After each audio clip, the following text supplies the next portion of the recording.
The strike cruiser Sanctus Vigil carved a silent path through the star-speckled abyss, its armoured prow reflecting the faint ember glow of distant stars. Inside its adamantium belly marched warriors bred only for war, Black Templar Space Marines, the Emperor's wrath made manifest. Their crusade had carved a bloody trail through a score of systems, purging corruption and heresy with flame, bolter, and holy steel. Now the vessel glided through a stretch of void that seemed by all accounts unremarkable. But the void was never truly silent, and fate, guided by the darkest currents of the warp, was never idle. Marshal Thane, clad in black ceramite, walked the command deck with the thunderous weight of a war god. His crimson-lined cloak snapped behind him as he approached the command lectern, where flickering hololithic runes sputtered with intermittent static. "Status," Thane growled. "Nominal, my marshal," replied Tech Marine Varos, his augmented voice droning through vox grills. "Void shields are stable, Gellerfield at full integrity. No Xenos or heretic signatures detected." Aldrich's gauntleted hands tightened around the rail. "Then why does the machine's spirit whimper?" Varos tilted his helmeted head, as if listening to voices only he could hear. "There are anomalous readings, Marshal. A distortion. Minor, yet it's shifting." Before Aldrich could respond, a shriek tore across the command deck, an ethereal, bone-chilling scream that made even the Astartes pause. The hololithic star map rippled like water, then it ruptured into a storm of light. The navigator howled behind his armoured cowl. "My lord, an unsanctioned warp current is forming. It is not on any chart. This is impossible." The void outside twisted, the stars bent like molten glass. A great purple wound opened in reality, bleeding lightning the colour of insanity. "Brace for translation," Varos roared, slamming mechanical tendrils into command sockets. Aldrich clasped a hand around the hilt of his relic sword. "By Dawn's blood, hold fast." Then the warp struck. The Sanctus Vigil was swallowed whole. There was no time in the warp, only pain stretched into infinity. The strike cruiser buckled as if crushed in the fists of titans. Hull plates tore like parchment. Dimensional pressure squeezed the ship until sparks vomited from every lumen strip. Aldrich felt it even through his transhuman resilience. His bones quaked, his vision blurred, strange whispers slithered through his skull. Then, light. A violent explosion tore them back into real space. The ship slammed from the void into an alien atmosphere with a thunderous crack, trailing a comet's tail of superheated plasma. The jungle moon below, Pandora, trembled beneath the arrival of this metal meteor. Inside, Klaxons screamed. Astartes were hurled against bulkheads. Tech Marines fought to keep the plasma core from breaching. Thunderous impacts tore the belly of the ship open as it plunged through thick clouds. "All hands, brace for atmospheric impact," bellowed Aldrich, his vox amplifying the command to every deck of the ship. The cruiser struck the landscape like a hammer. Entire forests were vaporized beneath the blast. Mountains quaked. A valley split open from the shockwave alone. When the world finally stopped shaking, the Sanctus Vigil lay half-buried in the steaming crater it had created. Armoured plating was sheared away. Turrets were shattered. Its once proud hull, now a broken tomb. But the Black Templars were not so easily slain. A sealed blast door groaned open, bending and warping until a gauntleted fist punched through it. The door exploded outward, and through the smoke strode Marshal Thane, battered but unbroken, his armor scorched, his cloak torn, but his posture remained regal. Behind him, the surviving members of his company poured out of the ruin like an avalanche of obsidian giants.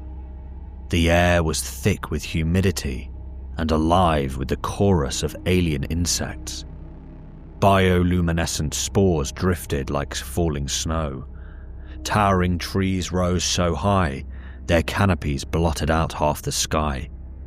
This world hummed with life, and yet something about it felt profoundly wrong.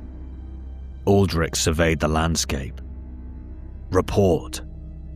Apothecary Helbrecht stepped forward, helm under one arm. Marshal, ship integrity is catastrophic. Half the vessel is unsalvageable. We count at least 87 battle brothers alive.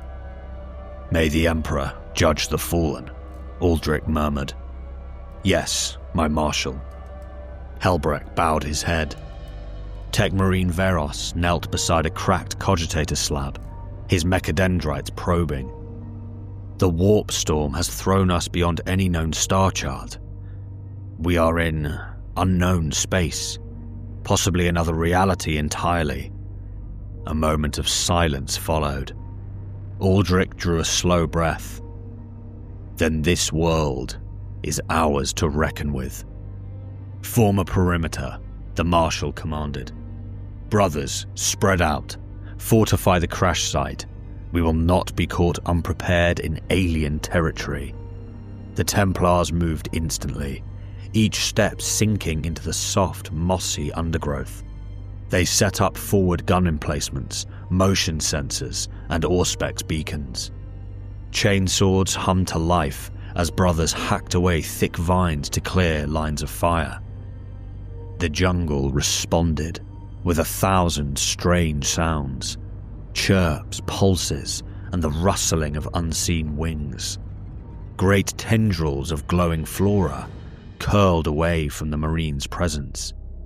The very air tasted alive, rich with foreign pheromones and airborne spores. Initiate Corvin knelt beside a patch of shimmering blue mushrooms. By the throne, I've never seen vegetation like this. Do not touch, warned veteran Nehemiah. This world reeks of Xenos corruption. Aldrich, hearing this, turned toward the apothecary. Helbrecht, analyze the air. The apothecary's helm hissed as internal scanners ran. It's breathable, high oxygen content, spore saturation off the charts. Nothing immediately hostile, but this ecosystem is unlike anything I've studied. And life forms? Aldrich asked. Varos answered instead, tapping a panel on his wrist. My Auspex is detecting movement. Multiple life signs. Large, warm-blooded, surrounding us in a wide radius. Aldrich's eyes narrowed behind his helm lenses. Xenos? Certainly, but not like any species in the Imperium archives. A distant roar cut through the air. Deep, resonant, almost mournful. Then a second. Something moved beyond the tree line. Something massive. The Marines turned their bolters toward the shadows. Contact? Neomar asked. Not yet, Varos replied, though tension coated his voice like oil. The jungle seemed to lean in, curious, watching. Night began to fall, or what passed for night on this glowing world.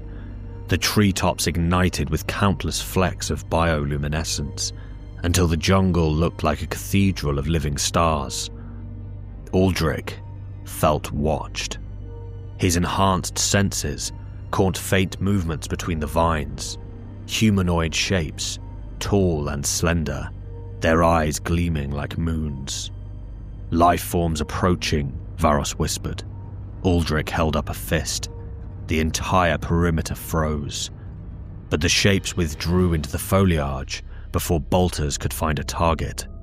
Stealthy, agile, intelligent.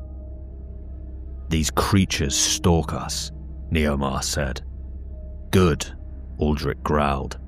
"Let them come. They will learn the price of observing the Emperor's chosen." Varos turned, lenses flashing. "Marshal, there are dozens of them, possibly hundreds." Aldrich smiled grimly beneath his helm. "Then they should have brought more." The Marshal strode into the center of the makeshift perimeter, addressing his company with a booming vox-amplified voice.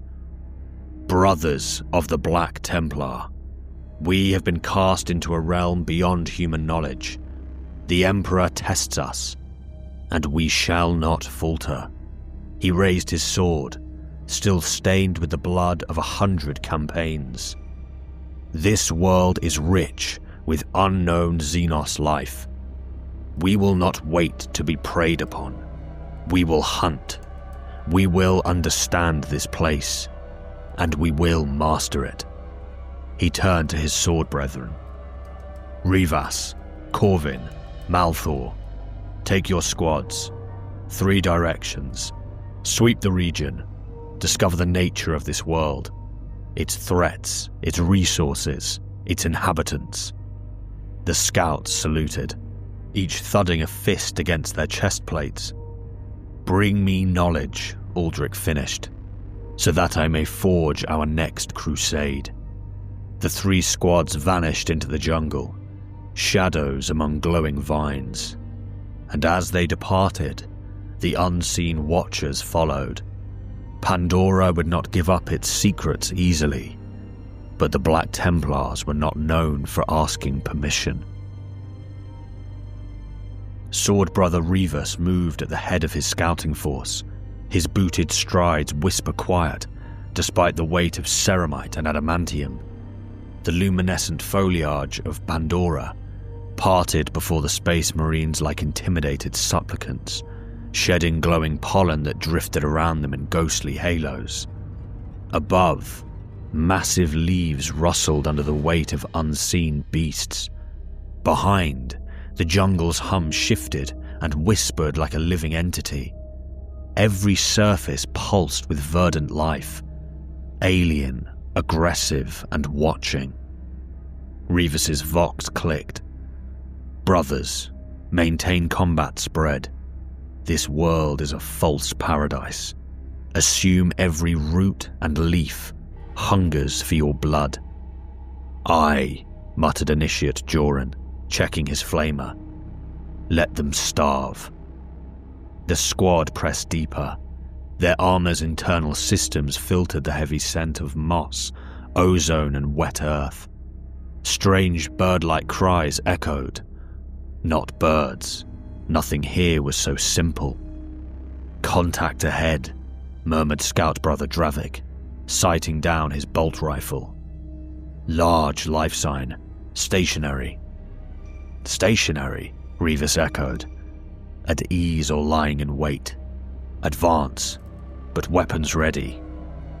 The jungle ahead trembled. It burst forth with the fury of a natural disaster. A Thanator, 8 limbs, obsidian hide, jaws like a living guillotine, erupted from the shadows. Its roar split the air, shaking leaves loose from the canopy. It moved like liquid death, crossing 20 meters in the blink of an eye.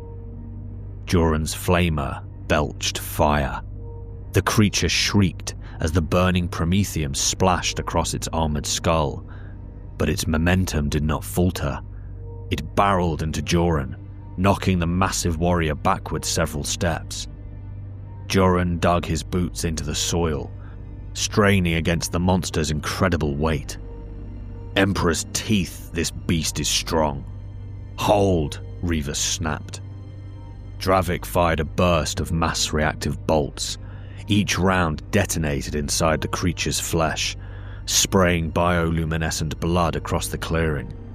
The Thanator screeched and whipped its tail toward Dravik with bone-breaking force.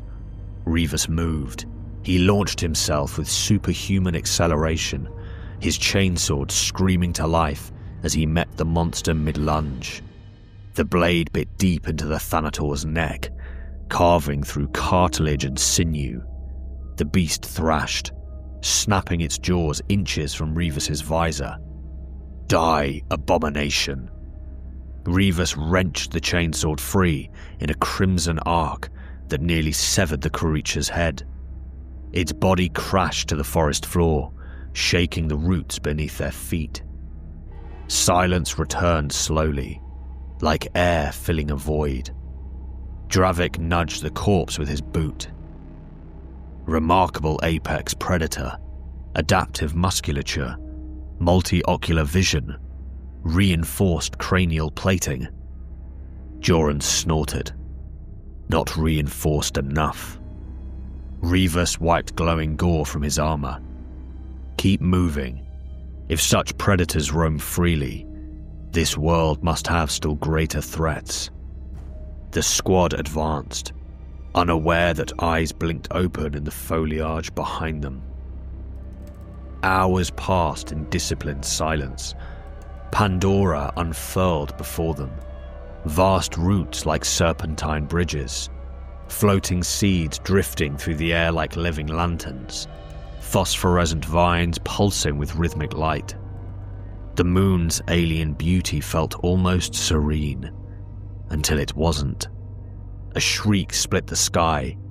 10 meters above the Marines, a flock of mountain banshees dove, scaled wings extended, reptilian bodies twisting through shafts of moonlight. Their screeches were piercing, their movements predatory and coordinated.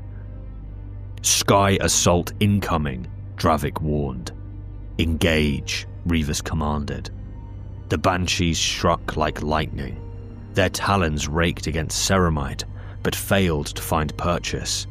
One swooped low, jaws wide to bite Dravik's shoulder. Dravik raised his bolt rifle like a club.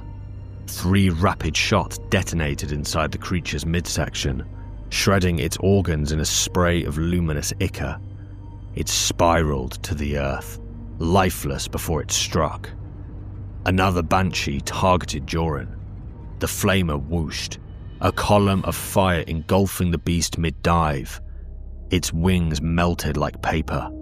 A fiery corpse slammed into a tree trunk with a sickening crack. A third swept for Reavus's helm, but Reavus leapt. Gravity bent to his enhanced musculature as he vaulted up, catching the banshee's talon with one gauntleted hand. With brutal grace, he wrenched the creature downward, slamming it into the earth hard enough to crater the soil. His chainsword punched into its chest.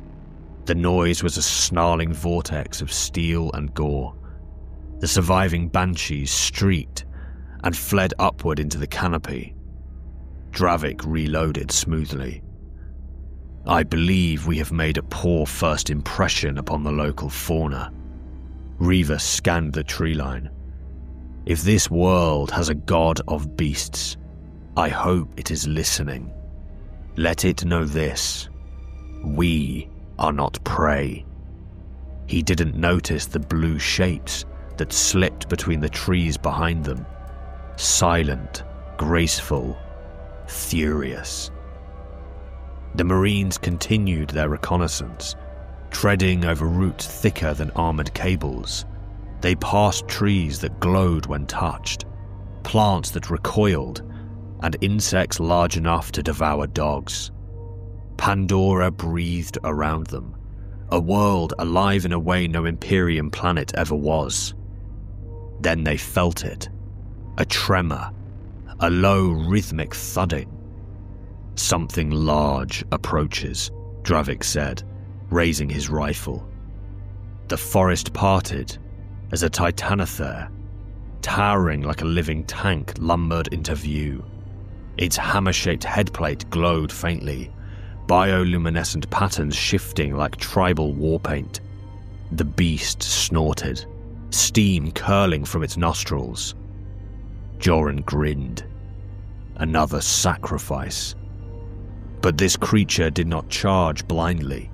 It tested the ground with its massive feet, pawing the soil, its eyes focused on Rivas. It roared, a sound so deep it vibrated the trees. "Spread," Rivas ordered. The Titanothere charged. The Marines scattered, but its speed was impossible for such bulk. It slammed into Dravik with mountain-toppling force. The blow knocked him sideways, but his armor held. Rivas sprinted forward, drawing a pair of crack grenades. Joran, blind it. Joran fired the flamer at the beast's eyes. Fire licked across its face, forcing the beast to rear up, bellowing. Rivas leapt. He planted both grenades beneath the creature's armor-plated jaw and vaulted away. "Brothers, get down!" The grenades detonated. A concussive blast tore its lower jaw apart, shredding muscle and bone. The Titanothere collapsed in a thunder of broken forest. As its great body stilled, the jungle fell into eerie, absolute silence. Dravik rose, brushing dirt from his pauldrons. "I believe we have established dominance." "Temporarily," Rivas said. "This world adapts." Above them, something stirred in the branches. A whisper, a breath, a voice, not a beast, but sentient. Dravik froze. Marshal's intel was correct. Intelligent life is near. Rivas nodded.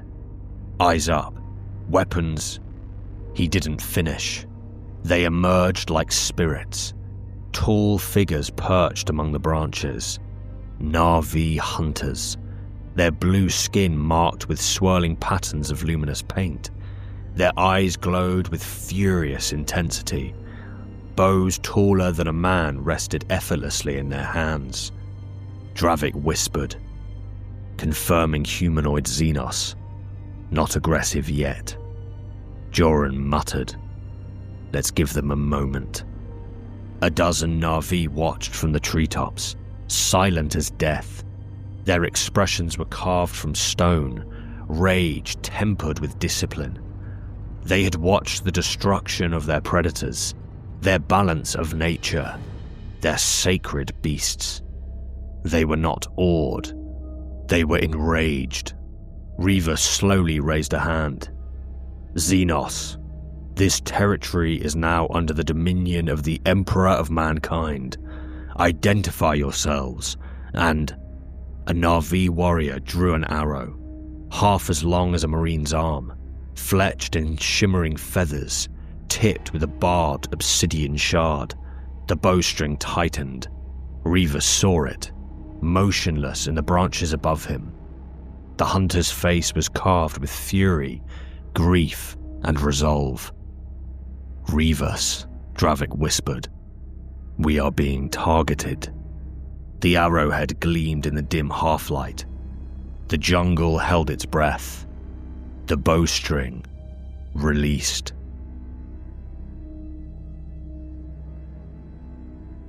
The bowstring snapped, not with a twang. No, the sound was more akin to a whip crack cleaving the air.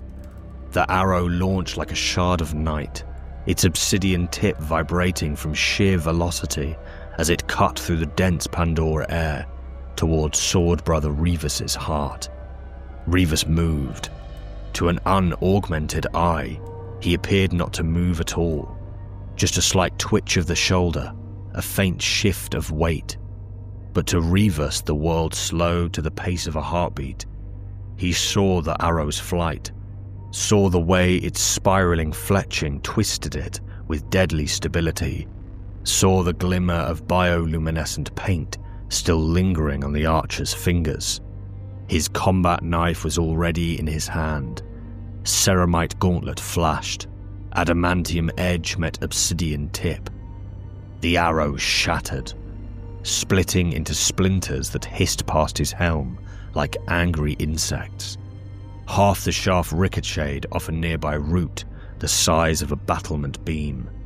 The other half spun through the air, embedding itself in a glowing fern that recoiled as if wounded.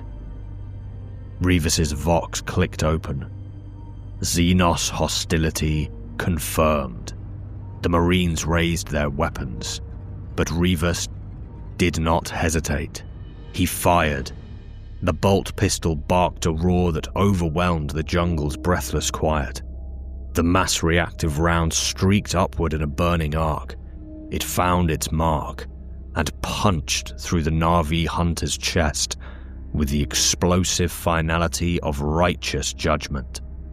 The warrior's body bowed backward, spine snapping as the bolt detonated inside him. Bioluminescent blood sprayed across the boughs, glowing droplets falling like a macabre rain. The corpse tumbled from the branch, crashing onto a root with a wet, meaty thud. For a heartbeat, the jungle did nothing. Then it screamed. A chorus of furious Na'vi cries erupted from all directions. High, sharp, and animalistic, yet unmistakably intelligent. The forest shook as hunters emerged from the vines, from the branches, from behind glowing trunks. Dozens, perhaps more. Their bows drew as one, their spears lifted, their braids swaying like serpents in the breeze. Dravik muttered, "They mean to overwhelm us." Joran's flamer clicked, pilot light hissing. "Let them try." Revis revved his chainsword. The weapon answered with a shrieking roar, steel fangs spinning into a hungry blur. "Brothers," he said, voice cold and absolute. "Leave none standing." The Na'vi charged. The closest hunter lunged with a broad, stone-edged spear, its tip glinting with a venomous sheen. Revis met him head-on, raising his bolt pistol and firing from the hip. The round struck the Na'vi's abdomen and detonated outward, splitting him in half mid-stride. His legs folded, his torso spiraled through the air like a discarded ragdoll. Another hunter dropped from a branch overhead, twin daggers poised to pierce the weak points in ceramite plating. Revis turned his chainsword upward. The descending Na'vi fell directly onto the spinning teeth. The blade chewed through flesh, rib, and spine, showering the clearing in glowing blue blood as the two halves of the attacker were flung aside. To Revis's left, Joran unleashed a searing cone of fire that engulfed three Na'vi at once. Their screams echoed through the boughs, high and terrible. They writhed, skin blistering, eyes cooking in their skulls. Dravik's bolt rifle thundered in controlled bursts.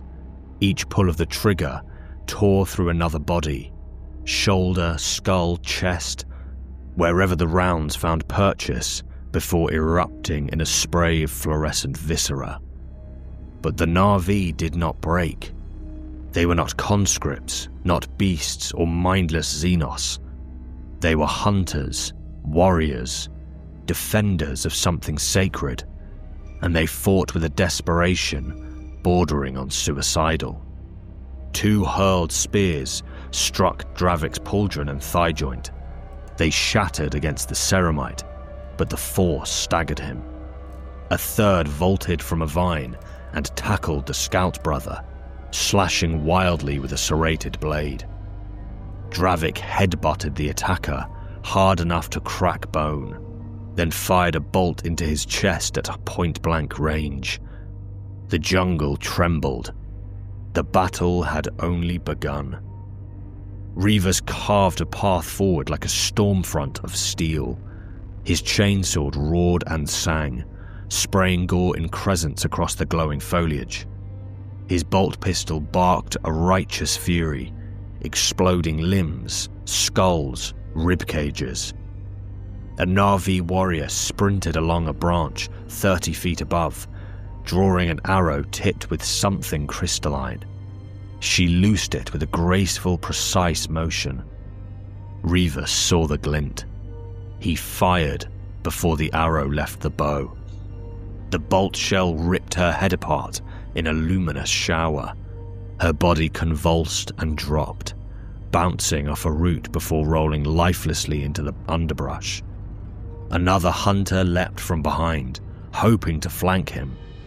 Reavers pivoted, chainsword cleaving through the Xenos waist in a diagonal arc.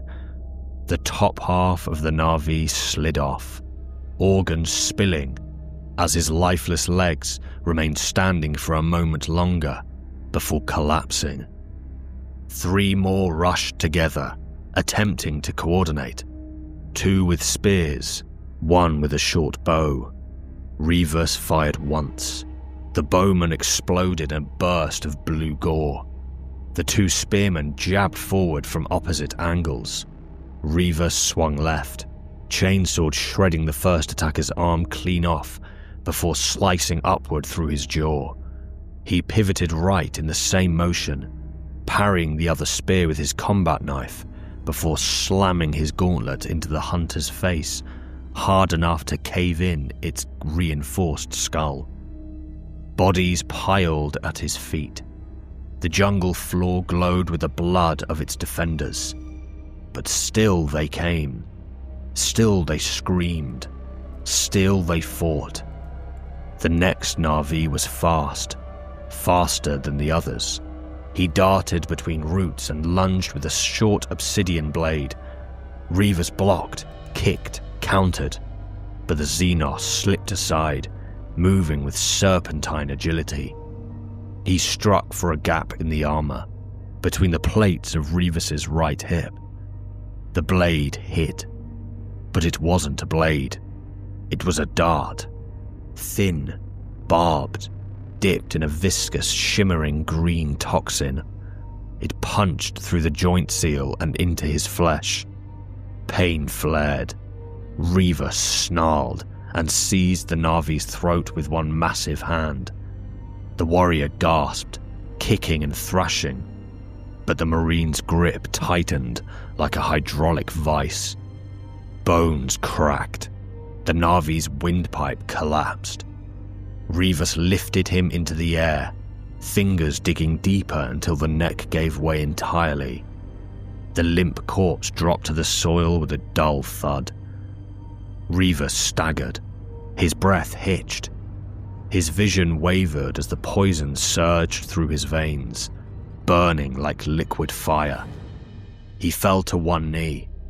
Joran noticed immediately. "Reavers, brother." But Reavers' voice remained cold, hard, absolute. "Hold your ground." He tried to rise. His muscles trembled. His helm display flickered with warning sigils. Biomonitor readings spiked erratically. Neurotoxin detected, invasive and fast-acting. The jungle spun. Na'vi hunters circled around him again, 6 of them, maybe more, closing in cautiously now, wary of the demon giant who had slain so many of their kin. Their eyes were burning with sorrow, rage, a sacred fury. Reavers gripped his chainsword as it sputtered in his hand, its teeth wet with gore. He lowered his head, breathing hard. His vision was dimming, but his voice remained steady. "Xenos," he growled. "I am not done." They advanced. Reavers rose, 1 foot then the next, a titan dragging himself upward by nothing but the gravity of his own wrath. The Na'vi hesitated. Reavers lifted his chainsword once more, its teeth revving. The poison spread, but he did not fall. Not yet. not while Xenos still lived in his sight. The Sanctus Vigil loomed like a wounded giant. Its broken hull plate jutted from the Pandora soil like the ribs of a slain colossus, glowing embers still pulsing faintly in the fractures where void shields had collapsed. Tall, smoking trees bowed toward its impact crater, blackened and stripped of leaves by re-entry fire. Around the broken vessel, the surviving company of Black Templars had carved out a perimeter of razor wire, autocannon nests, and the beginnings of fortifications hewn from crashed debris and reinforced plating. Surviving servitors trundled about, welding, cutting, dragging ammunition crates across scorched earth. Initiates stood vigilant on makeshift ramparts, their bolters ready. The sky above was a shimmering lattice of drifting spores and floating seeds that glowed like lanterns, swirling above the Templars' encampment as though called to witness what was happening. At the center of the camp stood Marshal Thane, tall even for an Astartes, encased in obsidian armor etched with crusader scripture. Thane surveyed the jungle with a cold, appraising gaze. He had fought on demon worlds, orc war planets, and even tomb worlds of the Necron dynasties. But Pandora disturbed him. It breathed, it watched, it reacted, and something, somewhere within it, hated them. A vox chime broke the silence. Marshal, one of the initiates reported. Movement, West Ridge, a large mass approaching. Thane turned his helm toward the shifting tree line. Leaves rustled. Giant stalks of bioluminescent grass bent outward. Something emerged. The Marines raised their bolters and froze. It was Reavus. Sword Brother Reavus staggered from the jungle. His armor was dented, spattered in glowing blue ichor, one knee buckling every other step. He dragged something behind him, one hand clenched around a long braid of dark hair. A limp blue body scraped against the soil, leaving a trail of glowing blood. "Hold your fire," Thane ordered. Reavus dropped to one knee a few meters from his commander. He released the braid, letting the body slump to the ground with a wet thud. "Marshal," Reavus rasped, helm hissing as he forced himself upright. "The jungle hunts with purpose. Many Xenos dead, but these," he nudged the corpse with his boot, "these are different." Thane's gaze sharpened. "Explain." "They fight with intelligence, coordination, precision. Not beasts, but people. Hunters, warriors. Their poison is potent." He spat a glob of greenish toxin into the dirt. "And they are relentless." Before Thane could respond, the body on the ground twitched. One arm lifted. The Na'vi rolled onto its side, alive, though barely. Its chest rose and fell in shallow, labored breaths. Its yellow eyes dimming, but still bright with defiance, locked onto the towering forms of the Space Marines. Thane stepped forward, placing his armored boot atop the Na'vi's shoulder to pin it in place. The alien hissed in pain. "Speak," Thane commanded. The Na'vi coughed blood, flecks of luminescent blue spraying across the Marshal's greave. "You." The alien's voice was harsh, barely controlled. "Demons." The word trembled with hatred. "We have slain your kind before, long ago. You fell from the stars then, and we cast you out. This land does not belong to you." Thane tilted his head.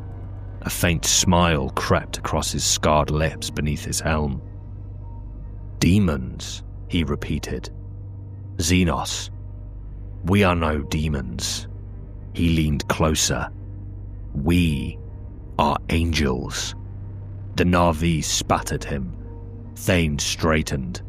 Blasphemer. His bolter was in his hand before the Na'vi could blink. The explosive round obliterated the alien's skull, spraying the jungle floor with a radiant fan of shimmering gore. The decapitated body twitched once, then lay still. Revis bowed his head. Marshal, your judgment was righteous. Thane turned to his warriors. Brothers, you have heard the Xenos. They would claim this world as their own. They would cast out the divine will of the Emperor. They believe their jungle protects them. His voice thundered across the encampment. We will show them what folly that is. Dozens of helms turned toward him. Bolters rose in silent salutes. The air vibrated with the growing fury of the Black Templars. This moon harbors sentient Xenos, numerous, organized, and hostile, Thane continued. Their beasts already move against us. Their hunters stalk our steppes. Their tribes gather in the shadows. And yet, he slammed a fist to his chest. The Emperor did not bring us here to die. Thane pointed toward the fractured hull of the Sanctus Vigil. Gather ammunition. Scour the wreck for munitions, rations, armor plates. Anything that can serve the crusade. All who can walk, prepare for deployment. We fortify, we arm, we rally.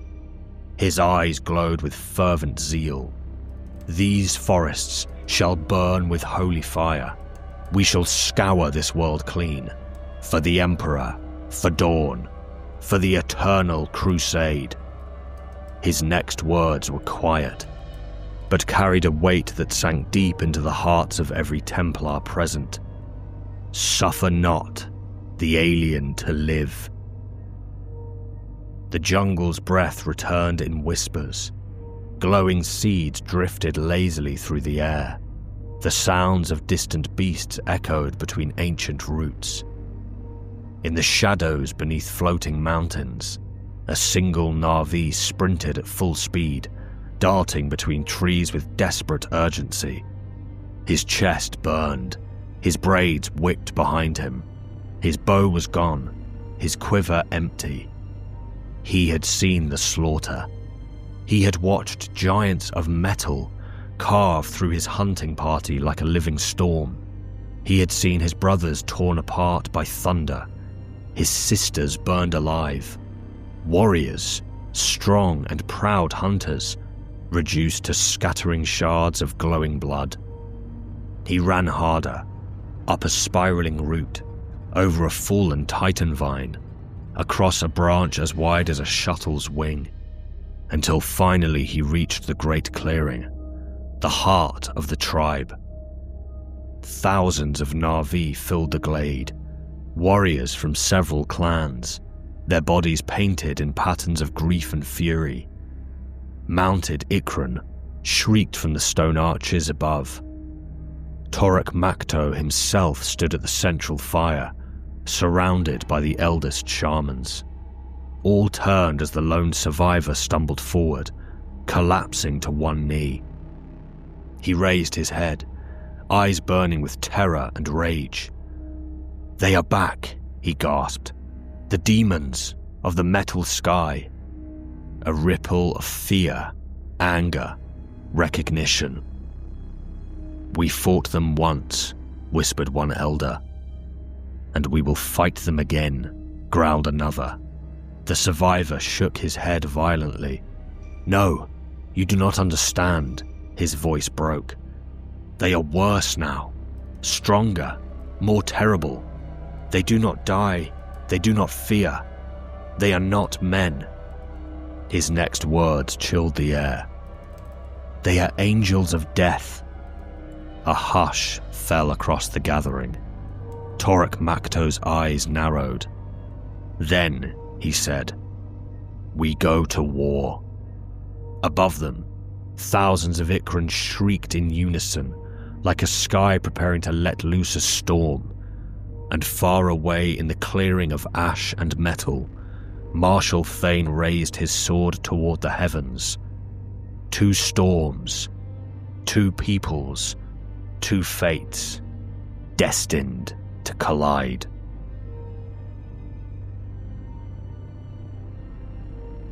Dawn broke like a blade of fire across the wreckage of the Sanctus Vigil.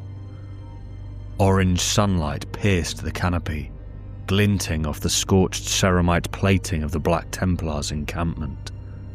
The crashed strike cruiser lay half buried in the Pandoran soil like the corpse of a titan, its shattered hull ribs jutting skyward in jagged silhouettes. Smoke curled lazily from its fractures. Servo skulls drifted in silent sentry patterns above razor-wire lines. The jungle watched them. It had watched all night.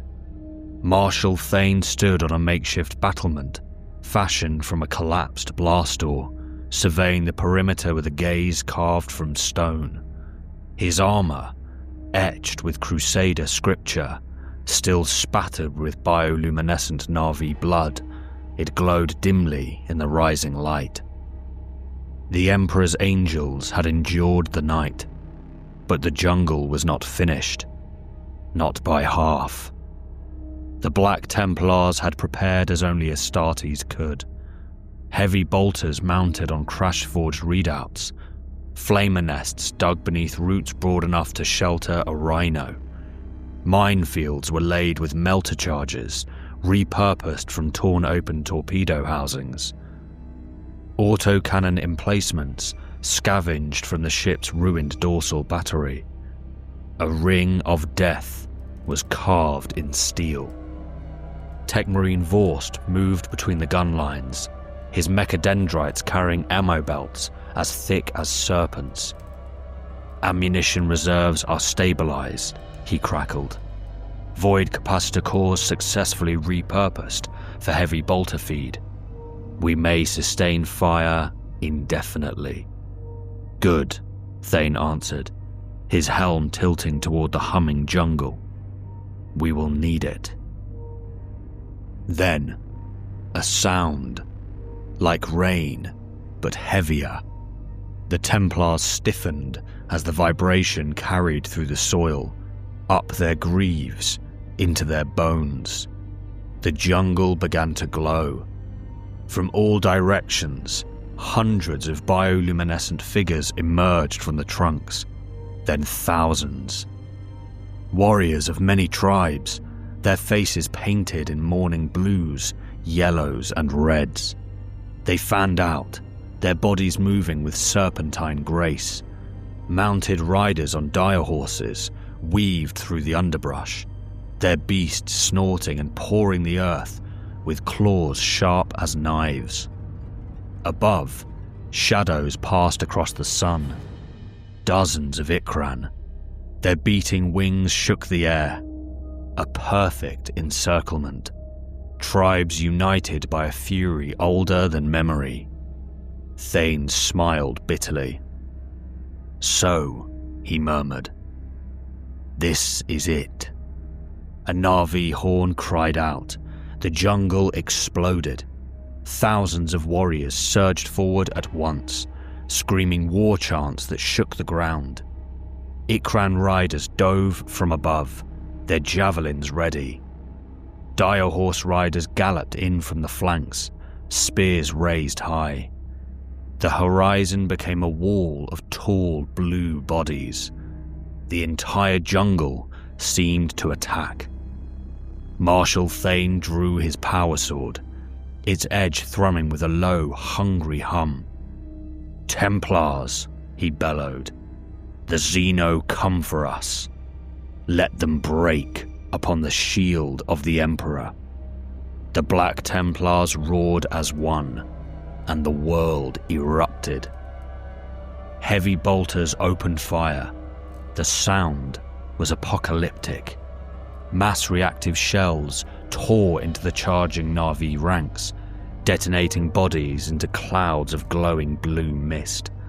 Entire squads were shredded instantly. Riders and mounts alike were blown apart. The ground became a churning field of shattered limbs and burning vegetation. But the Na'vi did not break. They leapt over the dead, sidestepped the craters and plunged forward. For every 10 that fell, 20 more surged behind them. Above, the Ikran dove like arrows. One slammed into a heavy bolter nest, snapping wings and bones, before being immediately blown apart by a point-blank flamer burst from Initiate Corvus. "Keep them off the guns," Corvus roared, incinerating another swooping beast. Another Templar braced his autocannon as a cluster of Ikran riders descended upon him. The autocannon bucked in his arms, ripping the sky apart with explosive shells. Ikran plummeted like burning meteors, riders shrieking as they fell. Still the Na'vi came. Still they screamed. Still they charged. A wave of direhorse riders crashed into the razor-wire lines. The beasts shrieked as the razor-edged coils bit through muscle and sinew. Riders were thrown, rolling across the ground, only to rise again, arrows drawn and spears raised. One launched himself at the battlements and was intercepted in mid-air by sword brother Revis. Revis's chainsword sang.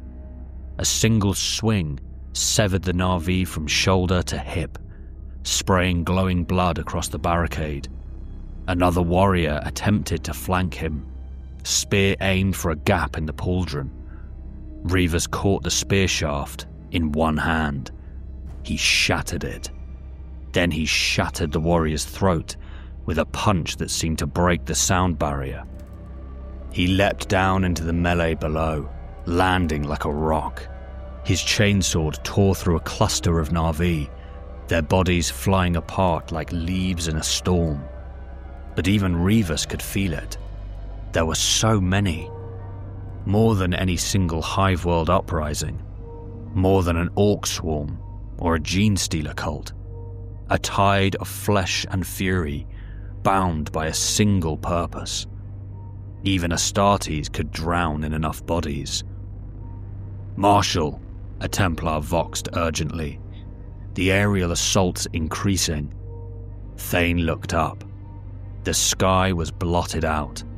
Hundreds of Ikran in synchronized formation, diving as one.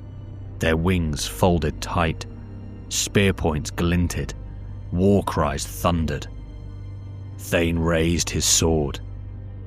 "Bring them down." Storm of bolter fire erupted upward. Dozens of Ikran were ripped apart mid-plunge, their bodies tumbling like confetti. Some crashed into the perimeter, skidding across ceramite plating, but others made it through, diving into the trenches.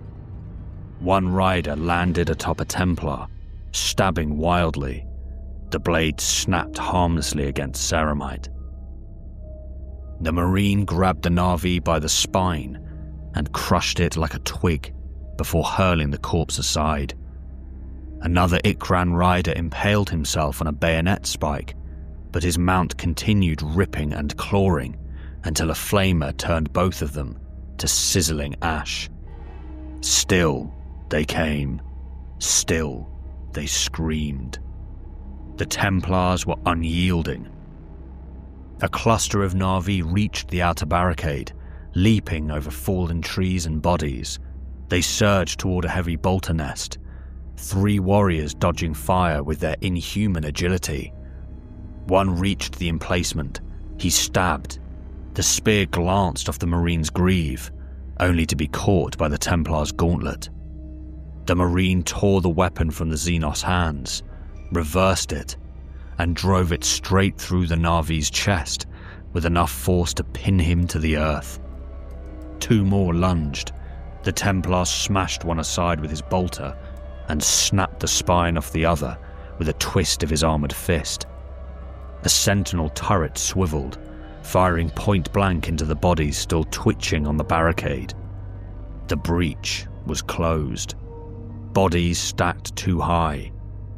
But the Na'vi had not even thrown their full weight yet. Silence fell. Not total silence. The occasional bolter still thundered. Na'vi still screamed. Beasts still shrieked. But something new rose over the cacophony. A roar. A sound that shook every leaf, every branch, every heart. A sound that made even the Astartes pause. Wings, massive, beating with apocalyptic force, blocked out the sun. Templars froze. The Na'vi gasped and fell to their knees. Marshal Thane raised his eyes.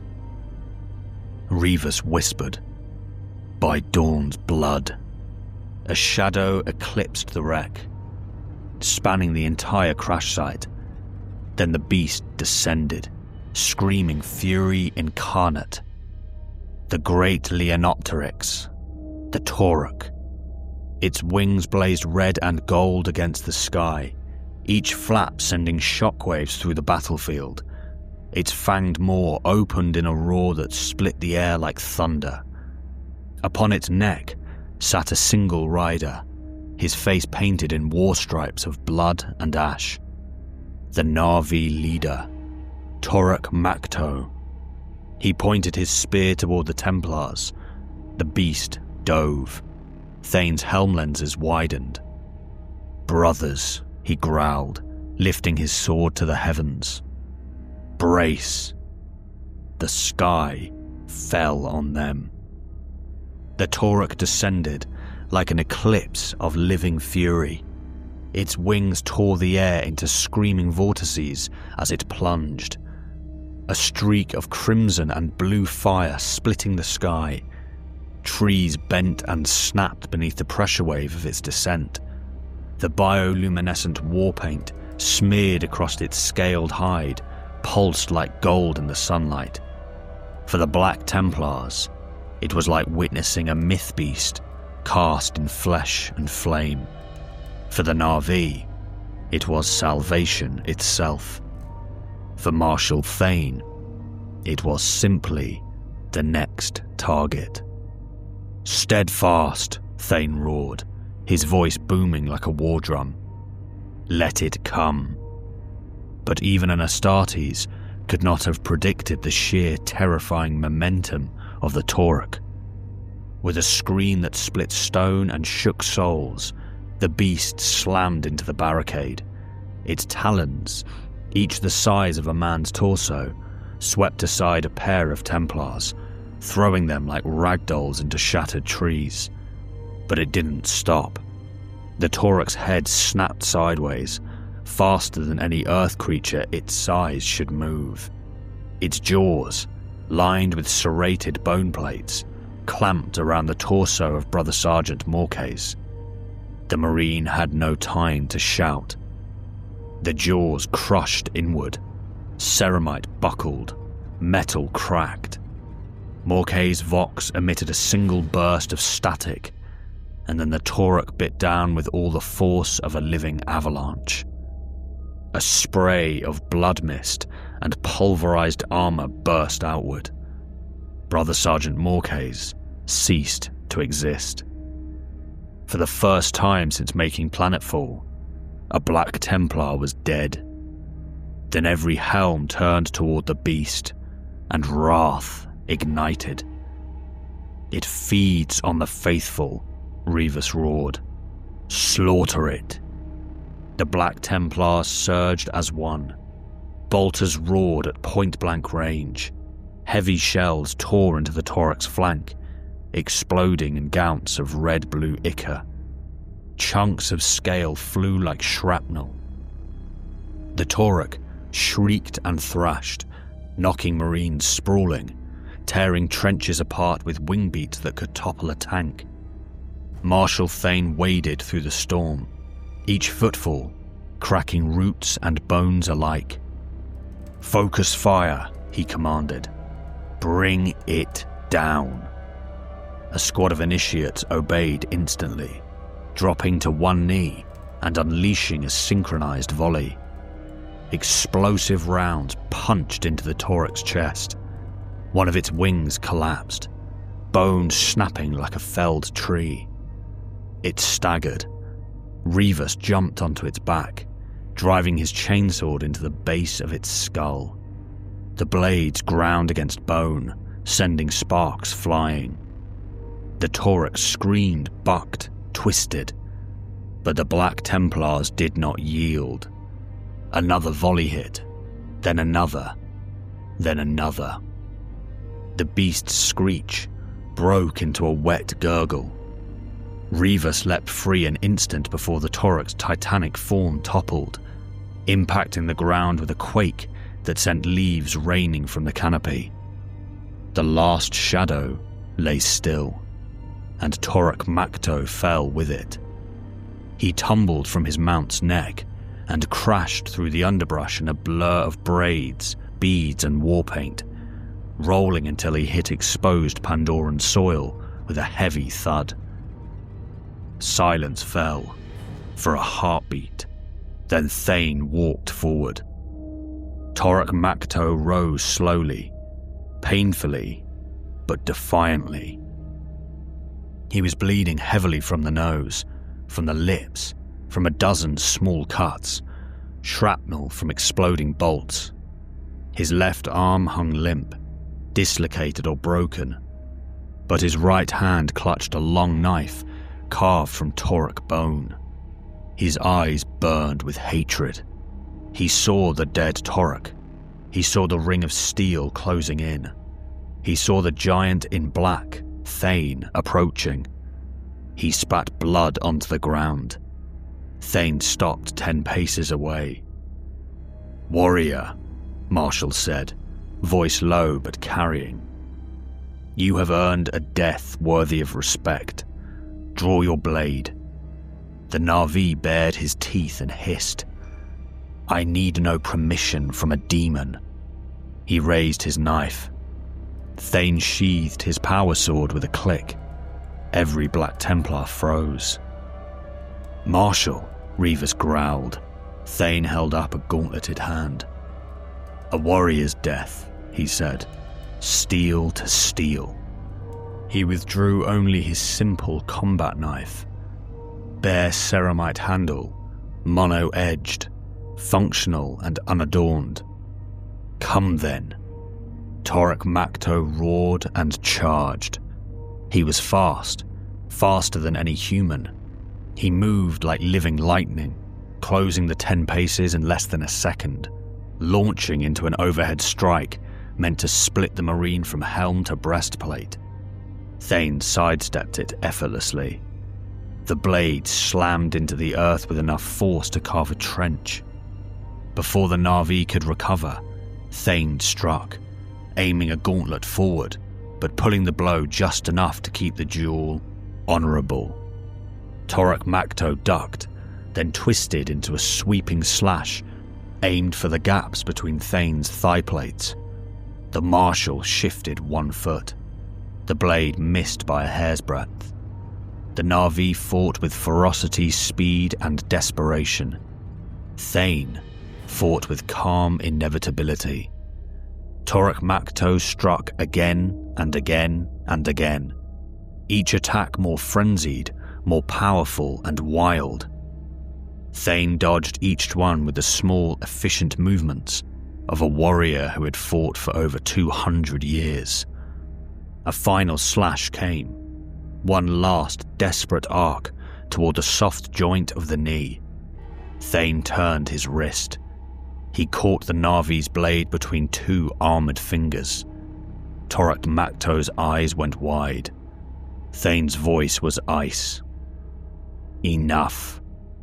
The Marshal drove his combat knife forward with unstoppable finality. The mono-edge punched straight between the Na'vi's eyebrows, cracking bone, severing brain and exiting through the back of the skull. Torek Makto fell without a sound. Thane let the body drop.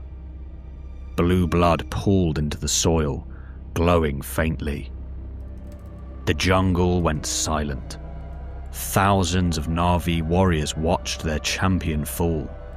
Their god beast lay dead, their war leader slain, their greatest warrior dispatched with a single stroke. Fear rippled through the tribes, then panic, then collapse. One Na'vi screamed in terror, another broke and ran. Then the whole jungle moved as thousands of blue figures turned, fled, and scattered back into the forest in a blind, stampeding retreat. The Black Templars did not pursue. Their wrath was spent. Their point had been made. Thane wiped the blade clean with one motion. He turned to Reavus. "Report." Reavus shook gore from his gauntlet. "The Xeno forces are in full retreat. Casualties are manageable. But there is no Vox return from Squad Gideon." Thane's helm turned slightly. "Nothing?" "Nothing yet, Marshal. They should have signaled by now, but there appears to be some interference." A long moment passed. The jungle creaked and whispered as though listening. Thane sheathed his knife. "Very well," he said. "I'm sure we will hear back from Squad Gideon soon, given what we've sent them." His lenses narrowed. The Black Templars around him straightened, their pauldrons glinting with fresh blood. The forest seemed darker than before, something deeper, older, waiting. Thane stepped over the corpse of Torek Makto and pointed toward the tree line. "Brothers," he growled, "into the jungle." The Pandoran jungle had quieted, but only in deception. Smoke from burning villages hung thick in the air, smearing the rising sun into a copper haze. The Na'vi who had survived the clash, scarred, bloodied and panting, fled through the undergrowth, their hearts pounding, their minds seeking the safety of their villages. They ran as one, a river of blue weaving through the trees, driven by instinct, grief, and the desperate hope of sanctuary. But the jungle had eyes, and the eyes belonged to the Emperor's angels. Marshal Thane had not been idle. While his main force had regrouped around the wrecked Sanctus Vigil, he had dispatched a single squadron of 20 Black Templars ahead, stealthy, merciless, and deadly. He had anticipated the Na'vi would retreat to their home, and there he had prepared a trap no creature of flesh, sinew, or faith could withstand. The Na'vi reached the edge of their village as twilight draped the trees. Smoke from torched huts drifted lazily, the smell of burning wood and roasted fauna filling the air. Relief flashed across their faces for a moment, a brief reprieve from the nightmare of the battle outside the jungle. Mothers gathered their children. Hunters retrieved fallen weapons. The tribes began to rebuild defenses, even as their hearts trembled. Then silence fell. It was the silence that killed them first. Not the sound of thunder or the roar of bolters, but a deathly absence. The stillness of predators encircling prey. Shadows moved between the trees like living blades, unyielding and precise. From the canopy, from behind trunks, from the crumbling huts themselves, 20 figures emerged, clad in black ceramite, etched with the symbols of crusade. Their eyes glowed beneath visors, Their bolters hummed with anticipation. They moved as one, a phalanx of steel and vengeance, utterly silent until the moment of strike. The first volley erupted without warning. Bolters tore through the village with a deafening fury. Blue bodies erupted in bursts of bioluminescent blood. Spears were shattered mid-thrust. Children screamed as the Templars advanced with terrifying speed, their chainswords singing death through anyone who dared move. The Na'vi fought back, leaping with grace, firing arrows and javelins, but even their uncanny agility could not withstand the storm of coordinated fire. Every advance was met with brutal countermeasures. Autocannon nests hidden among the wreckage fired into dense clusters. Flamers ignited huts and corpses alike, and tactical grenades obliterated groups of attackers in bursts of heat and light. "By Dawn's hand," growled Brother Sergeant Cal, stepping over a fallen warrior. "The Xenos runs like vermin. Let none escape." Every shot was calculated. Every swing of a chainsword was precise. The Black Templars moved like shadows of inevitability, a single unstoppable tide that the jungle could not swallow. Despite their desperation, the Na'vi did not scatter. They rallied, trying to form defensive lines amid the huts and trees, their war cries echoing through the smoke. But the Templars were already inside their formation, severing, crushing, and annihilating in cold mechanical harmony. In less than 15 minutes, half the village was in flames, half the warriors dead or incapacitated, and the remaining defenders were forced into desperate positions, cornered against their own huts. The Templars methodically encircled the surviving Na'vi, driving them toward the village's center. Spears were snapped. Bodies were crushed under boots of ceramite. Bolters fired in perfect rhythm to prevent any escape. Even the hunters, who had tried to climb trees or retreat into the surrounding forest, were cut down by Marines lying in ambush. By nightfall, only a fraction of the warriors remained standing, their lungs heaving, their bodies covered in blood, both their own and their fallen kin's. Around them, 20 Black Templars stood, immovable as statues of judgment, bolters smoking, chainswords slick with viscera. The Na'vi had no choice. Knees hit dirt, hearts thundering in unison with fear and exhaustion. Thousands of eyes looked up at the towering black-armored angels, faces etched with despair and fury alike. They raised their hands in surrender. And then they smiled. Not small, fearful grins, not weak, desperate gestures. Full, confident, unbroken smiles. 1, 2, 10, hundreds, until it spread across the kneeling mass of blue warriors. The Black Templars shifted uneasily, their bolters trembling slightly in the hands of men trained to fight anything the universe could throw at them. "By the Emperor," Cal muttered. "What insanity is this?" A low, distant rumble rolled through the jungle.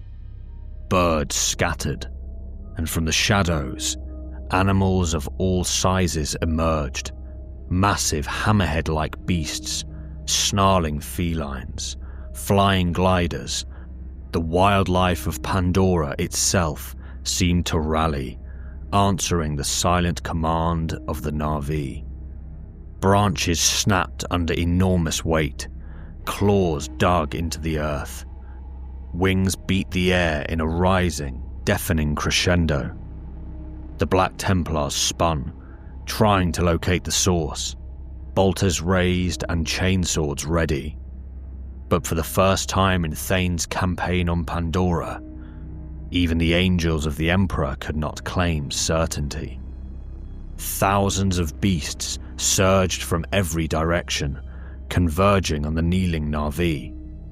Predator and prey had blurred into a single, terrifying force, the jungle itself rising in defense of its children.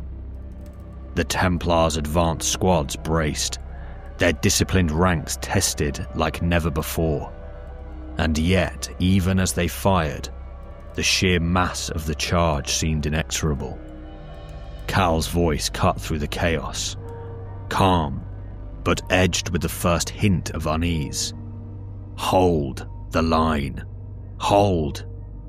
The Na'vi, kneeling, did not flinch. They watched their allies die. They watched their champion fall. And yet in their eyes burned defiance. A signal, a promise, a challenge. And as the first colossal beasts crashed into the line, the Black Templars realized the fight was far from over. Pandora itself had risen. The jungle was alive, and the night ahead would not be won with bolter fire or chainsword alone. Somewhere in the chaos, Cal gritted his teeth. By dawn, what have we unleashed? The night hung heavy over the Pandoran jungle, thick with smoke, blood, and the scent of upturned earth. The Na'vi captives had been herded into the center of their devastated village, kneeling in perfect forced submission. Their blue skin shimmered faintly in the moonlight, wet with sweat, blood, and ichor, but their eyes burned with defiance. Around them the jungle had risen. From the shadows, beasts of every conceivable size and shape poured into the open. The massive hammerhead-like quadrupeds, predatory feline hunters, six-legged burrowers with serrated mandibles, flying gliders slicing across the canopy, and the Ikran, winged predators whose speed and agility rivaled even the Black Templars' reflexes. The ground itself seemed to heave as thousands of creatures converged, answering the unspoken command of their planet. The Templars waited, bolters humming in unison, chainswords ready, flamers flickering with orange light in the shadows. The first wave hit. Claws tore through underbrush. Wings flapped in violent gusts. Talons shredded foliage. A hammerhead-like beast surged toward Brother Sergeant Cal, snapping jaws wide enough to crush a tree trunk. He stepped forward, a boot catching its snout mid-leap, throwing it sideways into a cluster of trees with a deafening crash. Bolter fire erupted, rounds punching through scales and muscle, spraying gore across the jungle floor. Ikran dove from above in synchronized swarms, their beaks aimed, talons outstretched. Bolters rumbled in reply. One Marine's heavy bolter emptied into a descending flight, shredding wings and bodies in a brilliant flare of molten blue blood. Another Marine swung a chainsword into a landing predator, the blade slicing through bone like paper. The Templars advanced as a single, implacable phalanx. Each movement was calculated, each swing precise. For every beast that came, another fell. The ground shook beneath the pounding of armored boots, the jungle trembling under the weight of disciplined fury.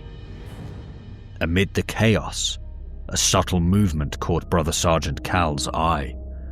A lone Na'vi warrior, thin, wiry, desperate, was rising from the kneeling captives, gripping a spear. He intended to join the fray, to leap into the teeth of battle and aid his kin. Cal's head snapped, sensors picking up the motion behind him. Time slowed as his fingers tightened around his plasma pistol. Even in the chaos of the oncoming beasts, even with the jungle screaming in fury around him, Cal's calm, lethal instincts remained unbroken. He fired. The beams seared through the air, white-hot and precise.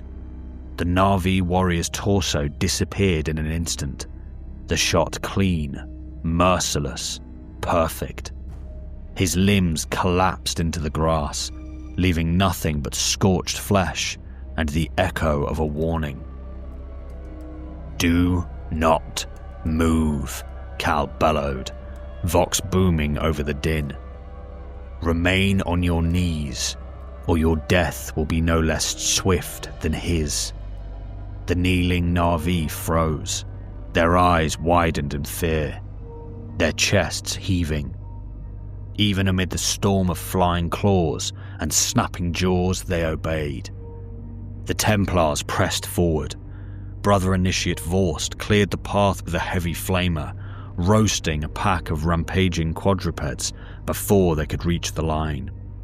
Brother Sergeant Deacon vaulted atop a fallen tree, sweeping his chainsword in a whirlwind that shredded the flying beasts mid-dive.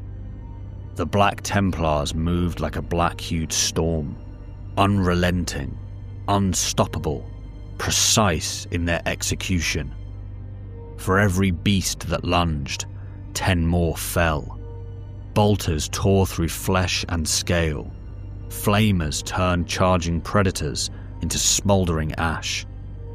Chainswords carved arcs of death through the jungle, leaving trails of shredded fur, fractured bones, and glowing blood. Even the Ikran, swooping from above, met their match in coordinated volleys of point-blank fire. The Na'vi watched, kneeling, their faces pale, their hearts hammering, unable to intervene. Their jungle had rallied, but it was no match for the fury, discipline, and brutal efficiency of the Emperor's Chosen. Hours passed in a blur of fire, claws, and carnage. When the last of the beasts had been struck down, the Templars stood, chest high in smoke, sweat, and blood. Around them lay hundreds of dead creatures, twisted and broken. Scales glistened in the moonlight, broken limbs littered the field, and wings sagged in a final repose. The jungle had been purged, the wildlife beaten into submission, the Na'vi's hope of resistance shattered beneath the weight of steel and faith. Cal knelt, reloading his bolter with methodical calm, surveying the carnage. Even the thickest canopy overhead seemed to bow under the stillness that had followed this storm of violence. "Marshal Thane," he called, his vox crackling with authority. "Mission is complete. The Na'vi are pacified, their resistance crushed. Their pets have been repelled." A pause, then a reply, calm, commanding, absolute. "Well done," Thane's voice came over the vox, serene as the grave. "The first stage is concluded. You have purged the jungle. You have shown them the Emperor's wrath. And now," Cal tightened his grip on his bolter, a faint chill creeping up his spine. "Now we finish them." The Black Templars stood in the ruined village, chests heaving, weapons still glowing hot, eyes scanning the moonlit jungle. The thousands of fallen beasts lay before them, a testament to their supremacy. The Na'vi captives remained kneeling, faces pale, bodies trembling. Yet in the shadows, unspoken fear lingered, an intuition that the night and Thane's campaign had not yet reached its final hour. Somewhere deep in the jungle, a faint rustle hinted at movement, but the Templars did not flinch. They had survived the impossible. They had crushed nature itself beneath their boots, and still, the endgame awaited.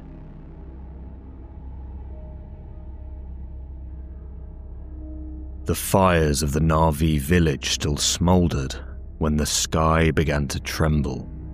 The advanced squad of 20 Black Templars stood motionless among the corpses of Pandora's fiercest beasts, their armor coated in blue ichor and smoke. The kneeling Na'vi remained frozen in terror, their luminous bodies quivering under the cold scrutiny of ceramite helms.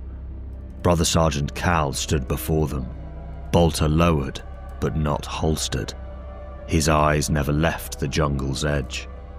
Something vast was coming. A distant rumble rolled across the canopy like a storm of metal and thunder. Birds fled, branches swayed under a wash of displaced air, and then ships descended through the trees like falling stars. The gunships hovered briefly, engines kicking up cyclones of ash and dust. Their ramps slammed open, and from within strode a legion of black armoured giants. 20, then 40, then 50 Black Templars, each one a walking cathedral of war. At their head walked Marshal Thane. He emerged from the lead ship like a judgment-given form, his cloak billowing behind him, his armour scorched from previous battles, yet gleaming with sanctified oils. A relic blade hung at his side, but his posture said he did not need to draw it in order to command absolute obedience. Cal stepped forward and saluted with a sound that struck like a hammer. "Marshal, the Na'vi have been pacified. Their resistance is broken." Thane's eyes drifted over the kneeling Xenos, trembling, defeated, surrounded by carnage. He nodded once. "Well done, Brother Sergeant." He turned sharply to the ranks behind him. "Templars, break the captives. Line them up." A dozen Space Marines surged forward, grabbing Na'vi by arms and tails, dragging them into a long column. They offered only weak resistance, driven more by instinct than hope. Their strength had been burned out of them, their spirits battered by the storm of war the Imperium had unleashed. Thane walked before them like a lord inspecting his conquered subjects. "Our next destination," he said, his voice amplified by his vox, "is your most sacred place, the nexus of your faith, the beating heart of your blasphemous communion." The Na'vi flinched. Several gasped. Even Kale noticed their collective wince. Thane smiled faintly behind his helm. "Yes, we know of it." He gestured forward. "Chain them and march." The column of Na'vi prisoners was forced to march through their own wounded jungle. Black Templar escorts surrounded them like wolves herding their prey, bolters always a finger twitch from firing. Smoke, thick and oily, drifted through the forest. The glowing flora dimmed as if recoiling from the armoured giants passing through their domain. The ground shook under ceramite boots. Cal strode beside Thane, keeping perfect pace. "My lord," he asked quietly, "are you certain the advance team has succeeded?" Thane's reply was calm. "When have my instructions ever permitted failure?" Cal bowed his head. "Never, Marshal." The march continued for hours, winding through valleys and over woven bridges lit by dim bioluminescent moss. The Na'vi whispered among themselves, their voices trembling with dread. Many had never been forced to approach the Tree of Souls under duress. The sacred place was meant to be approached with reverence, ritual, and open heart, not chains. But tonight, reverence had fled Pandora. Tonight it bowed before steel. They reached a clearing just as the faint lavender dawn began to seep across the sky, and there it stood, a towering, radiant tree, its roots sprawling like veins across the earth, its branches glowing with swirling strands of light. A living sanctum, a spiritual heart, the Tree of Souls. The surviving Na'vi gasped through choked sobs. Many fell to their knees unbidden, tears streaking their blue skin. Even beaten, broken and terrified, they trembled at the sight of their most holy place. Thane stopped at the crest of a hill, his silhouette framed by the glowing tree. "Magnificent," he murmured, not in awe, but in appraisal. Brother Sergeant Cal scanned the area and immediately noticed something off. There were no guards, no resistance, no defenders. The clearing was unnaturally still. "Marshal," Cal said cautiously, "something is wrong. The Na'vi would never leave this place undefended." They didn't. Thane raised a gauntlet and snapped his fingers. From behind the tree, its roots, and high among its branches, came the silhouettes of Space Marines. An entire strike squad, armed, bloodied, victorious. They emerged like phantoms, black armor reflecting the tree's purple glow. Some carried torn Na'vi banners, others dragged corpses. The branches above were still stained with drying blue blood. "The advance team secured the site hours ago," Thane said coolly. "Every defender fell." He looked down at the Na'vi captives, who stared up in horror, their mouths trembling. "You see," he continued, "we know your ways. We know your hiding places. We know your weaknesses." He stepped aside, allowing his prisoners to take in the silent devastation. "Your most sacred ground lies already under Imperium dominion." Thane walked to the center of the clearing. "You look upon your past," he told the captives, "but now you shall witness your future." He raised a hand. "Brothers, prepare the charge." From the dark roots of the Tree of Souls, Tech Marines emerged, cables slithering behind them like metal serpents. They carried Auspex blocks, demolition packs, and plasma cutters. Servo arms hissed as they locked explosives around the tree's base, each charge glowing with the cold blue of Imperium engineering. The Na'vi screamed. Many hurled themselves forward before chains and rifle butts forced them back down.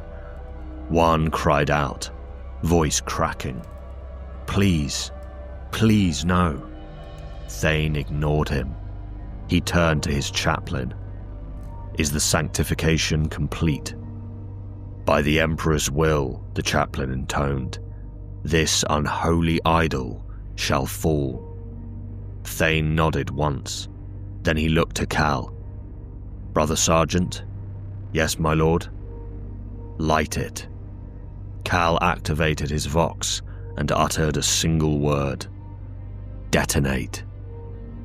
The explosion tore the world apart. A pillar of purple and white fire shot into the sky, ripping the night open. The Tree of Souls convulsed, its glowing tendrils thrashing as if alive. Roots tore free from the earth. Branches snapped. The spiritual energy within it pulsed violently, casting waves of light across the clearing. The Na'vi's screams rose to a chorus of absolute agony. The tree collapsed in a roaring avalanche of splintering wood and dying bioluminescence. Its glow flickered, guttered, then died completely. Silence followed. The jungle wept. The air trembled. The soul of Pandora dimmed. Thane stood unmoved, hands folded behind his back. "This is a reminder," he said calmly, "of what happens when you defy the Imperium." He stepped toward the trembling Na'vi captives, who could barely raise their eyes. "This moon now belongs to the Emperor of mankind. You will serve his will. You will kneel to his dominion." He gestured to the smoking ruin of the sacred tree. "Should you resist, we will burn every artifact, every sanctuary, every grove, every living relic you hold dear." He leaned in, voice dripping to a cold whisper that carried the weight of extinction. "Your gods cannot save you. Your jungle cannot save you. Your world cannot save you." He scanned their broken faces. "Do you understand?" Slowly, terrified, shattered, the Na'vi nodded. Thane smiled. "Good."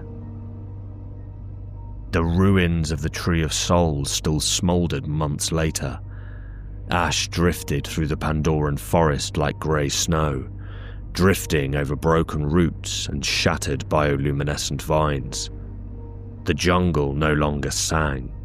Its rhythms, once vibrant, primal and alive, had been reduced to a low, hollow whisper.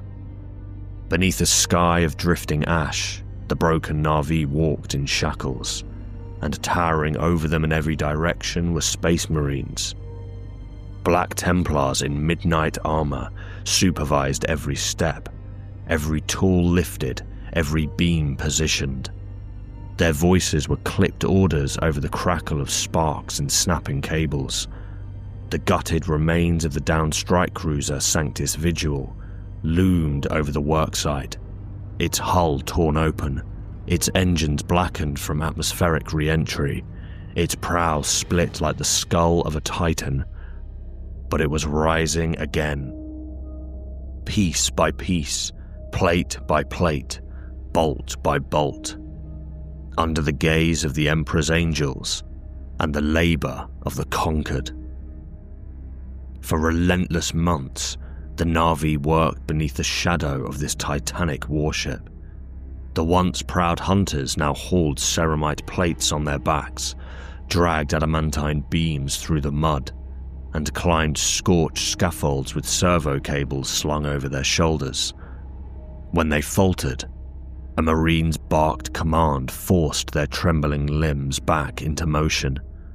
When they resisted, chains tightened. When they collapsed, they were replaced. Brother Sergeant Cal patrolled the makeshift camp like a lion among cattle. His bolt rifle never left his side. His helm always scanned for signs of rebellion. But rebellion never came. The destruction of the sacred tree, the slaughter of their warriors, the crushing march across their jungles, these had shattered the Na'vi in ways even Cal had not expected. Only in the quiet moments did the Na'vi whisper among themselves, stories of ancestors, of past glories, of voices they could no longer hear through the now wounded network of Iwa. Some believed Iwa was dead. Some believed she was hiding. Some believed she was waiting. None spoke of hope, not openly.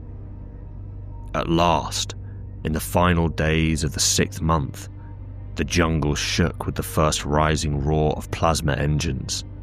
The Sanctus Vigil came alive. Massive exhaust plumes lit the canopy with a harsh blue light. Trees trembled. Dust rolled across the ground in waves. The Na'vi shielded their eyes as the ship, rebuilt, reforged, reborn, began to lift from its crater. Servo arms detached and fell away. Landing claws tore free of the soil. Support beams were kicked aside by thunderous repulsors. The Na'vi were forced to kneel as the engines fully ignited, more out of raw instinct for survival than obedience. And then, the ship rose, crushing foliage beneath it, blasting craters of molten glass in the earth, ascending in a column of fire as wide as a village. The Pandoran sky glowed with unnatural brightness as the warship slowly ascended into orbit, leaving behind smoke, ruin, and silence. Marshal Thane stood upon the deck of the Sanctus Vigil like a monarch returned to his throne. The bridge pulsed with light from newly restored cogitators. Servitors chanted binaric hymns. Tech marines strode between workstations like ghosts, checking readings, blessing relays, adjusting power flows. The view from the forward viewport revealed the curve of Pandora, a world of neon jungles, floating mountains and glowing forests, all laid bare beneath them. "Systems report," Thane commanded. One by one his officers responded. Primary plasma engines at full function, void shields restored to 86% integrity. Macro batteries are online, targeting arrays recalibrated.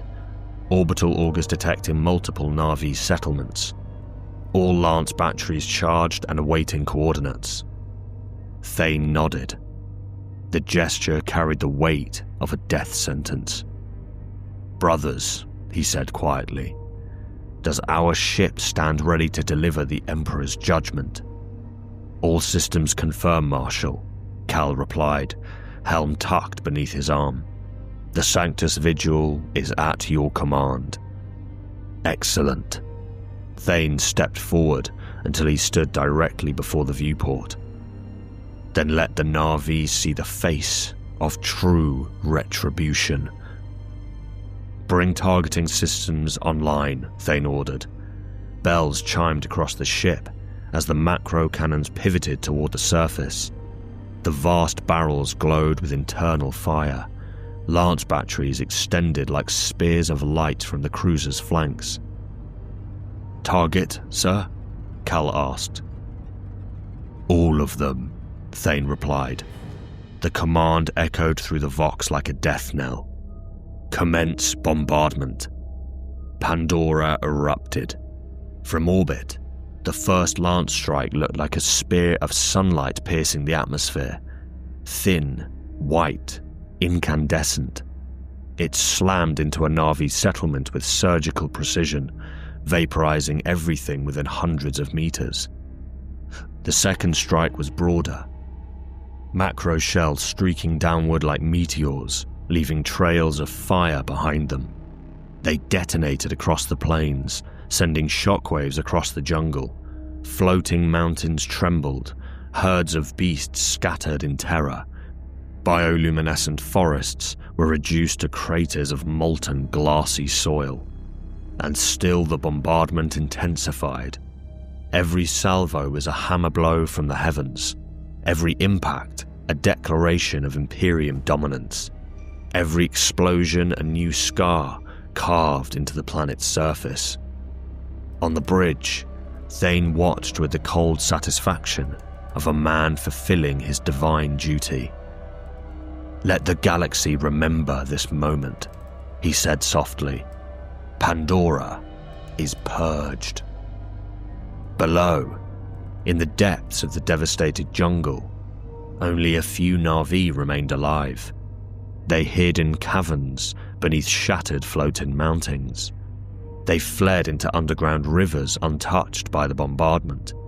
They sought refuge in the darkest groves where even Templars had never set foot. Most were young, many were wounded. All carried the same hollow expression. They were the last. While fire rained from the sky, they huddled together, whispering prayers to Iwa, far weaker than before, but not silent.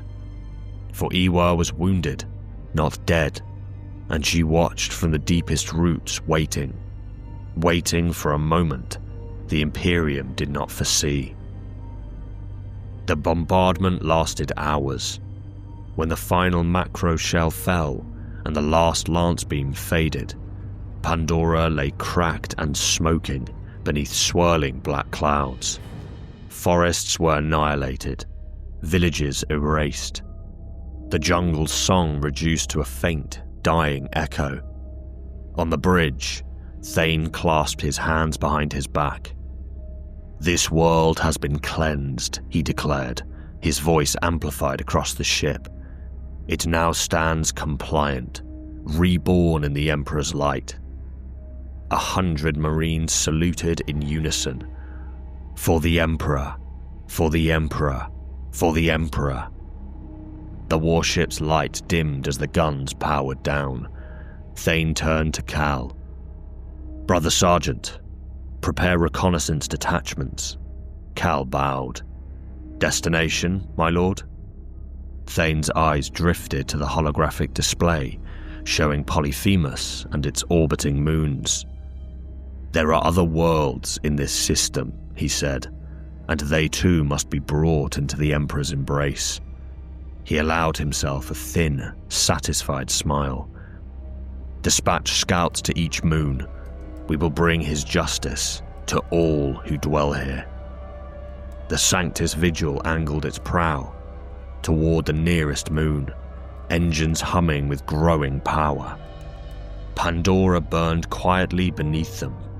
Her survivors hid in the dark, and the Imperium advanced, for this was their crusade, and nothing, not jungle, not alien gods, not living worlds, would halt the Black Templars' holy war.